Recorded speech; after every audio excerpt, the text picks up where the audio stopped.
말씀을 전하기 전에 간절히 부탁드립니다. 이 채널은 아직 작은 채널이지만 하나님의 말씀으로 지친 영혼을 살리고자 시작했습니다. 이 영상이 마음의 은혜가 되셨다면 좋아요와 구독으로 이 사역에 힘을 더해 주시길 부탁드립니다. 당신의 작은 응원이 어둠 속에 있는 누군가에게 빛이 될 수 있습니다. 오늘 밤 당신의 마음은 어떤 상태인가요? 눈을 감아도 머리는 멈추지 않고 불안한 생각이 하나둘씩 몰려오고 어쩌면 이 밤도 또 잠 못 이루고 계실지 모르겠습니다. 그런 밤이 찾아올 때 말씀이 조용히 마음을 두드릴 수 있다면 얼마나 좋을까요? 지금 하나님의 음성이 당신의 내면을 감싸주기를 바랍니다. 이제 하나님이 들려주시는 밤의 말씀, 그 첫 번째 시간입니다. 부디 이 말씀들이 당신의 숨소리보다 더 조용히, 그러나 더 깊이 당신 안으로 스며들기를 바라겠습니다. 요한복음 14장 27절. 평안을 너희에게 끼치노니 곧 나의 평안을 너희에게 주노라. 내가 너희에게 주는 것은 세상이 주는 것 같지 아니하니라. 너희는 마음에 근심도 말고 두려워하지도 말라. 혹시 마음 한가운데 무겁게 내려앉은 짐을 안고 누워 계십니까? 불을 끄고 자리에 누웠지만 눈꺼풀은 무겁고 마음은 무너지는 밤이 있습니다. 고요한 어둠 속에서 오히려 더욱 뚜렷하게 떠오르는 걱정들이 마음 깊은 곳을 서서히 짓누릅니다. 내일 해야 할 일들, 끝나지 않은 관계의 갈등, 고장난 몸과 불확실한 형편, 그리고 무엇보다 이대로 괜찮을까 하는 근심이 파도처럼 밀려옵니다. 누군가는 이렇게 말했습니다. 낮에는 괜찮았는데 밤만 되면 이상하게 마음이 허전해지고 잠들기도 어렵고 가슴이 답답해집니다. 사람은 누구나 밤이 되면 혼자가 되죠. 그 고요함 속에서 마음은 진짜 자신의 소리를 듣게 됩니다. 그런 밤 주님은 말씀하십니다. 내가 너희에게 평안을 주노라. 세상이 주는 것과 같지 아니하니라. 이 말씀은 단지 위로의 말이 아닙니다. 하나님의 자녀에게 주시는 실제적이고 약속된 평안입니다. 그리고 이 평안은 상황이 바뀌어야만 주어지는 것이 아니라 지금 이 자리, 이 상태에서도 주어질 수 있는 하나님의 선물입니다. 우리가 흔히 바라는 평안은 문제가 해결되고 갈등이 사라지고 몸이 회복될 때 찾아오는 것입니다. 하지만 예수님이 주시는 평안은 그보다 깊습니다. 예수님의 평안은 지금 이 순간 아무것도 달라지지 않았어도 괜찮다고 말합니다. 문제는 여전하지만 그 안에서 흔들리지 않는 마음을 지켜주시는 분, 그분이 바로 우리 주 예수 그리스도이십니다. 며칠 전 한 성도님이 조용히 이런 고백을 하셨었죠. 암 진단을 받고 나서 처음엔 정말 많이 무너졌어요. 그런데 기도하며 시간을 보내다 보니 이 병이 나아서가 아니라 그냥 하나님의 손안에 있다는 것만으로 마음이 편안해진 거예요. 그런 평안이 찾아왔어요. 이것이 바로 세상이 알 수 없는 평안입니다.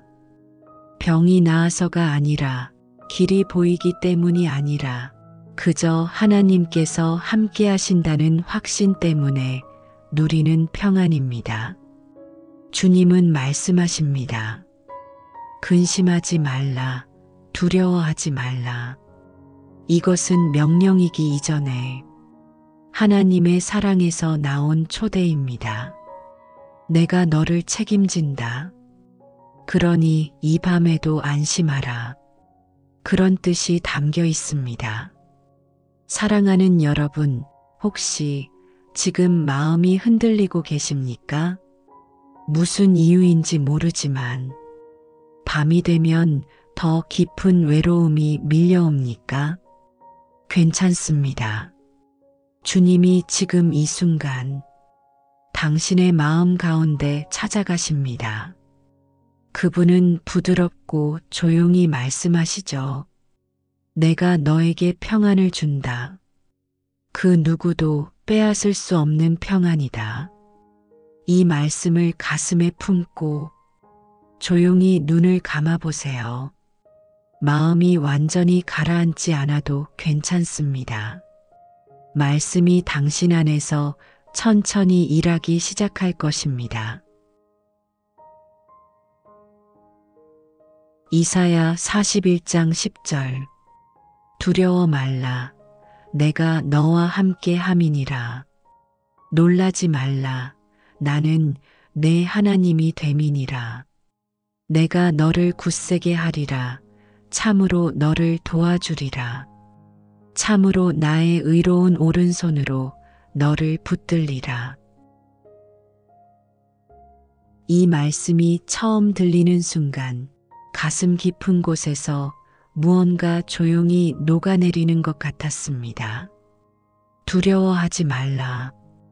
하나님께서 그렇게 말씀하셨습니다. 그런데 우리 삶은 두려움으로 가득 찬 순간들로 이루어져 있습니다.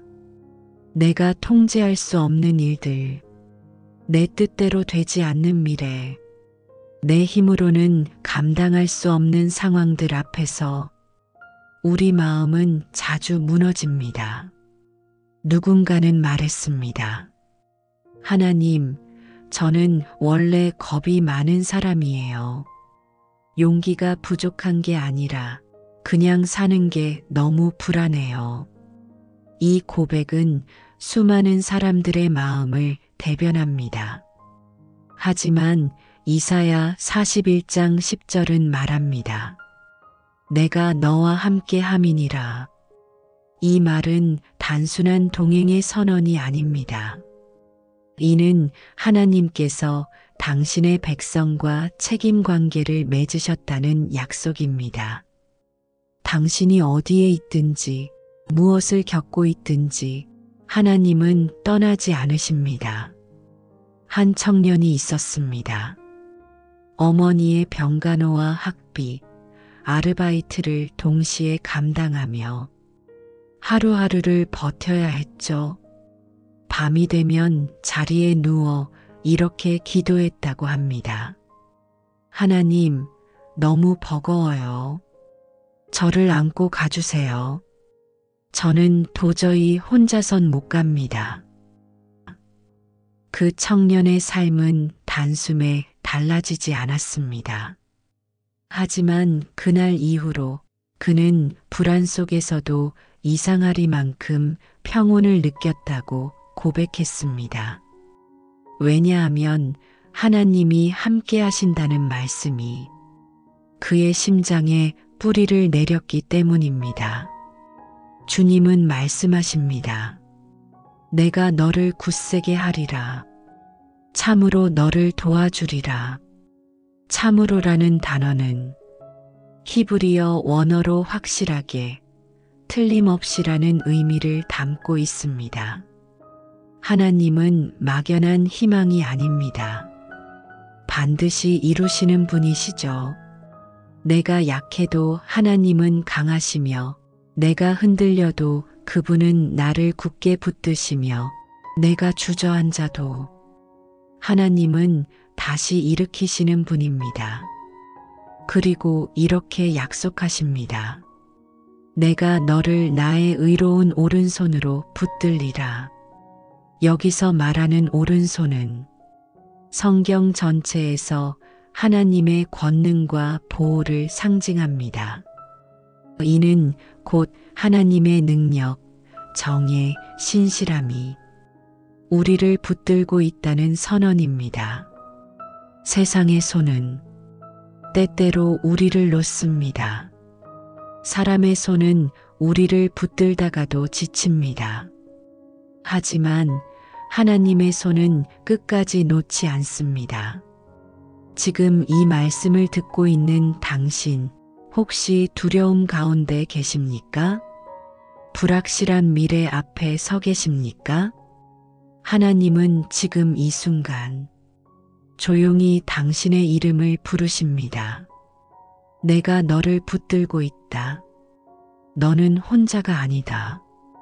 이 말씀을 가슴에 담고 천천히 숨을 내쉬어 보세요.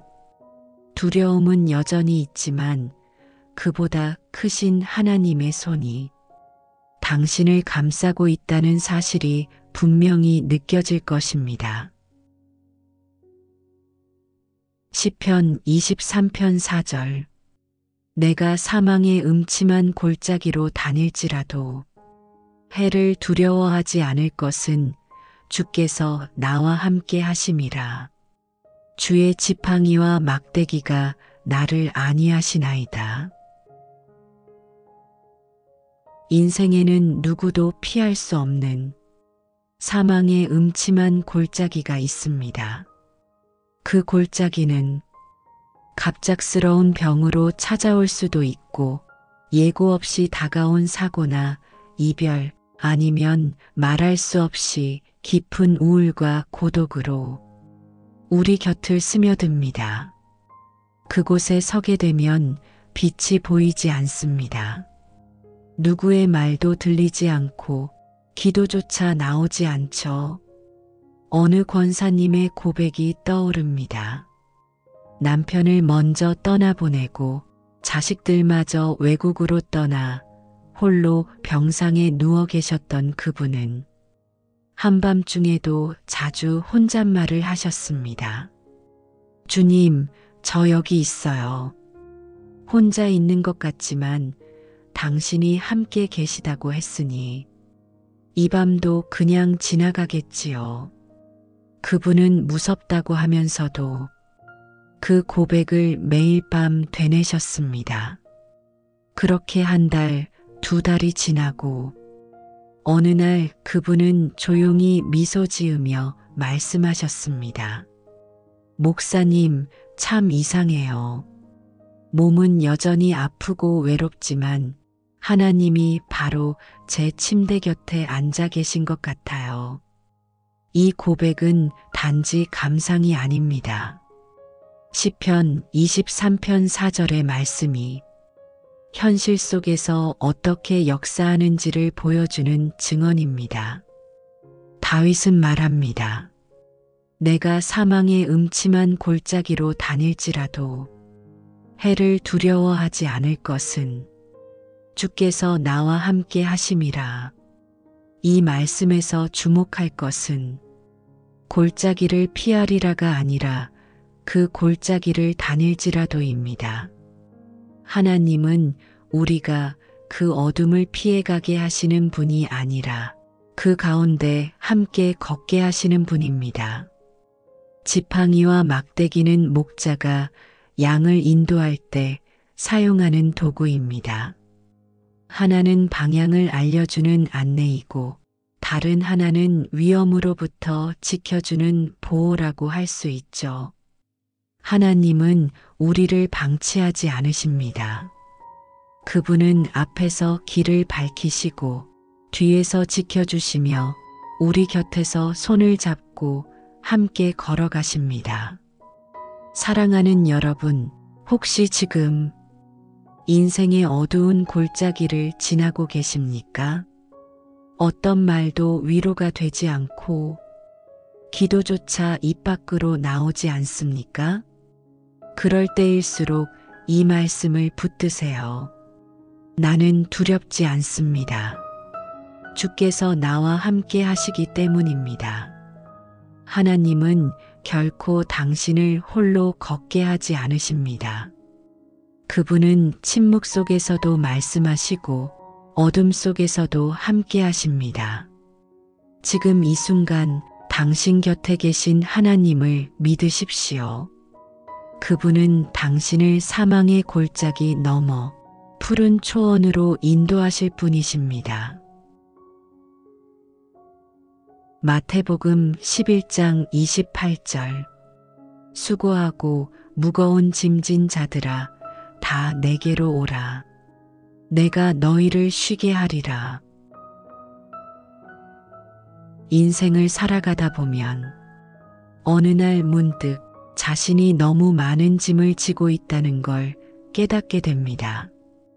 누구도 알아주지 않는 노력, 속으로 삼킨 울음, 포기하지 않기 위해 버텨낸 하루들. 우리는 그렇게 묵묵히 짐을 짊어지고 살아갑니다. 마태복음 11장 28절은 그런 우리를 향한 예수님의 초대입니다. 수고하고 무거운 짐진 자들아 다 내게로 오라. 이 말씀은 단지 위로의 말이 아닙니다. 삶의 방향을 바꾸라는 하나님의 초청입니다. 예수님께서는 우리의 짐을 모르시는 분이 아닙니다. 그분도 이 땅에서 외면당하고 거절당하고 고난을 겪으셨습니다. 그분도 울었고 피곤했고 홀로 남겨지셨습니다. 그래서 지금 그분은 우리를 이해하시는 유일한 분으로 말씀하십니다. 그 짐 혼자 지지 말고 이리로 가져오너라. 내가 너를 쉬게 하리라. 한 가정에 가장이 있었습니다. 사업 실패로 빚을 지고 가족들의 눈치를 보며 살아가던 그는 자신의 무력함에 절망했죠. 심지어 주일 예배조차 나가기 힘들 만큼 마음이 무너져 있었습니다. 그런 그가 어느 날 이 말씀을 듣게 되었습니다. 수고하고 무거운 짐진 자들아 내게로 오라. 그날 밤 그는 처음으로 눈물로 기도했습니다. 주님, 제 짐이 너무 무거워요. 제발 저 좀 쉬게 해주세요. 제발 살게 해주세요. 그리고 몇 주 뒤 기적처럼 문제들이 풀렸다는 간증은 없었습니다. 하지만 그날 이후 그는 다르게 살기 시작했습니다. 왜냐하면 마음이 평안해졌기 때문입니다. 주님은 문제를 즉시 없애주시진 않았지만 그 짐을 함께 져주셨습니다. 그리고 그 사실만으로도 그는 다시 걸어갈 수 있었습니다. 사랑하는 여러분, 혹시 지금 무거운 짐을 지고 계십니까? 그 짐의 무게가 당신의 마음을 짓누르고 숨 쉬는 것조차 힘들게 만들고 있지는 않습니까? 그렇다면 주님의 이 말씀을 가슴에 새기십시오. 내게로 오라. 내가 너를 쉬게 하리라. 쉬는 것은 도망이 아닙니다. 포기가 아닙니다. 하나님 안에서의 쉼은 다시 살아갈 힘을 얻게 되는 회복의 자리입니다. 지금 이 순간 당신의 짐을 잠시 내려놓으세요. 하나님은 그 짐을 들고 당신을 쉬게 하실 준비가 되어 있습니다. 빌립보서 4장 6절. 아무것도 염려하지 말고 오직 모든 일에 기도와 간구로 너희 구할 것을 감사함으로 하나님께 아뢰라. 아무것도 염려하지 말라.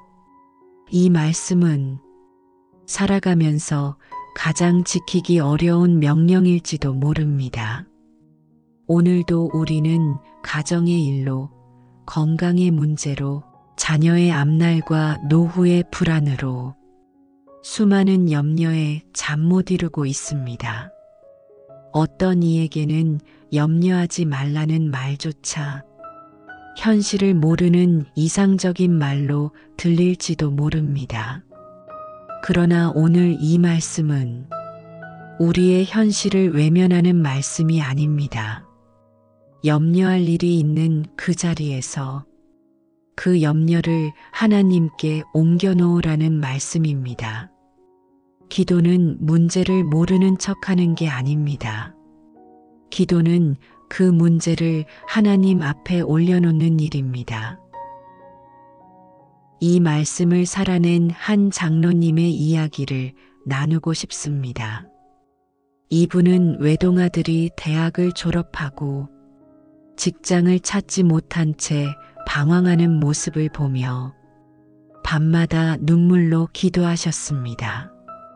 어느 날 아들은 집을 나갔고 며칠 동안 연락이 닿지 않았습니다.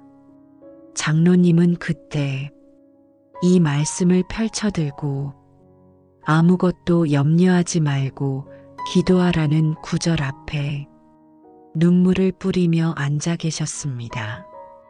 말씀대로 염려를 멈출 수는 없었습니다.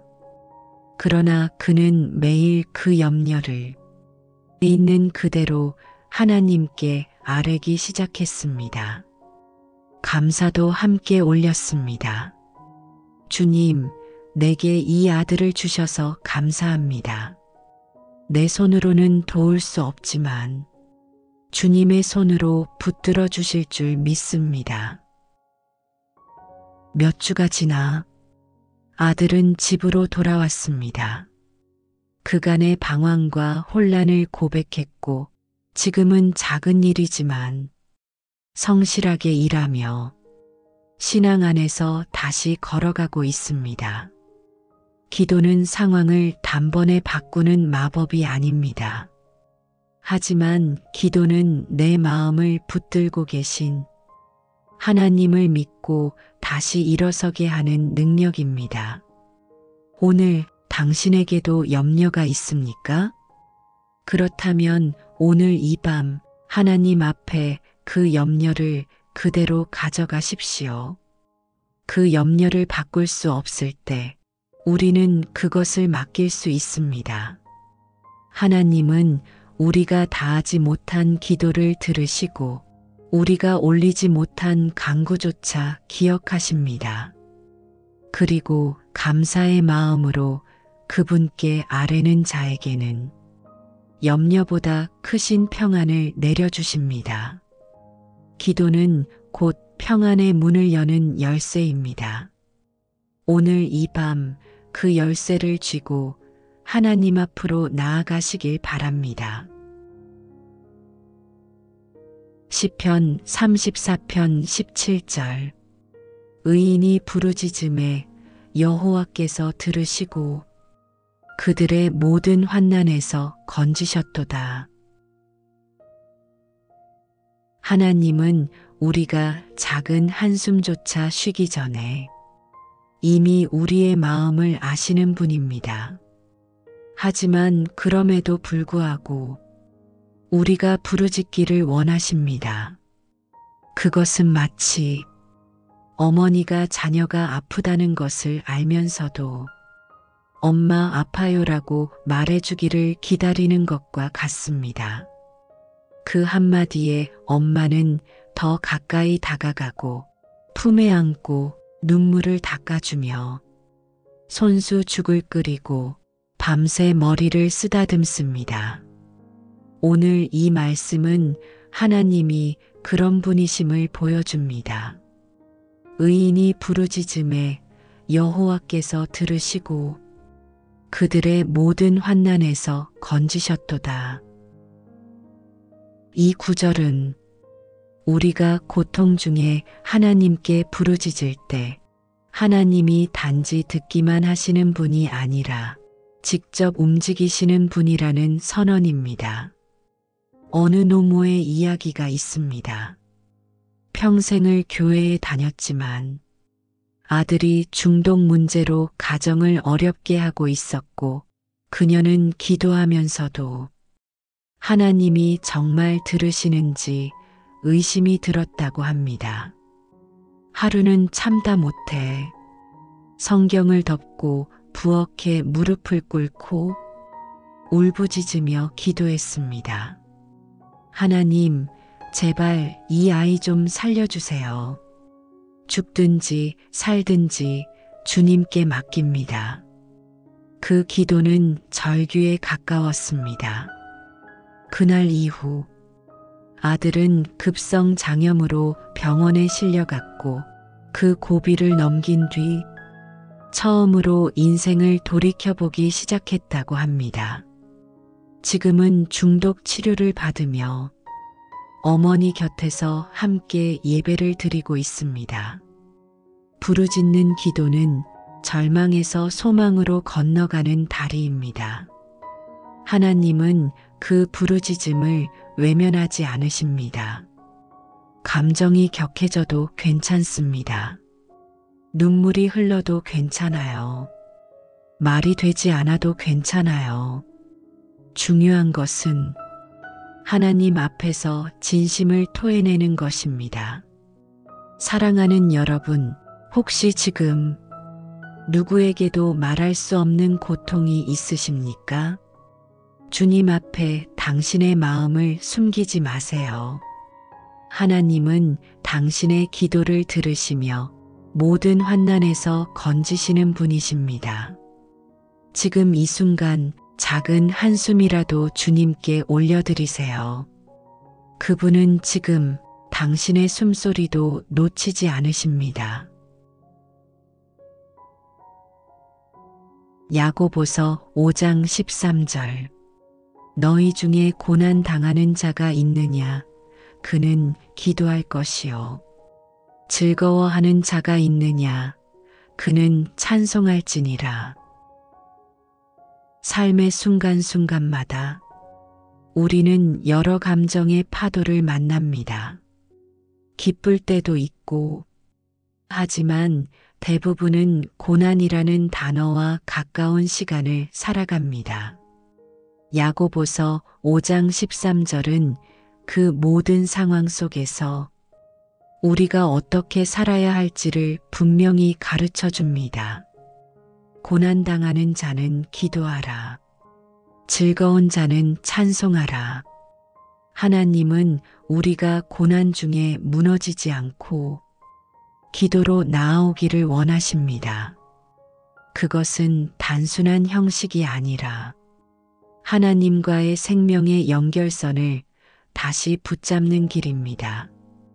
기도는 눈물을 닦아주는 행위가 아니라 눈물 속에서 하나님을 찾는 간절함입니다. 한 청년이 있었습니다. 가정을 잃고 직장을 잃고 건강까지 잃어 삶의 모든 기반이 무너졌던 시기였습니다. 그는 교회에 나가서 기도가 아니라 말없이 앉아 있는 것밖에 할 수 없었다고 합니다. 주님, 기도할 말조차 없습니다.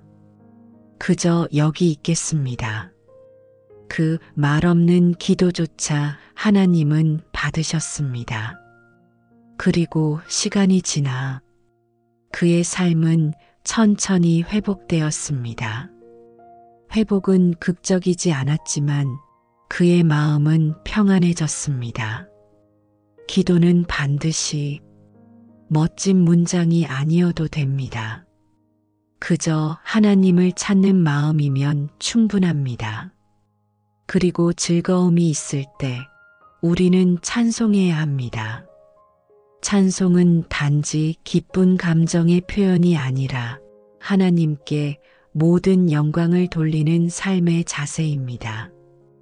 고난 속에서 기도하고 기쁨 속에서 찬송하는 삶, 그것이 신앙의 건강한 순환입니다.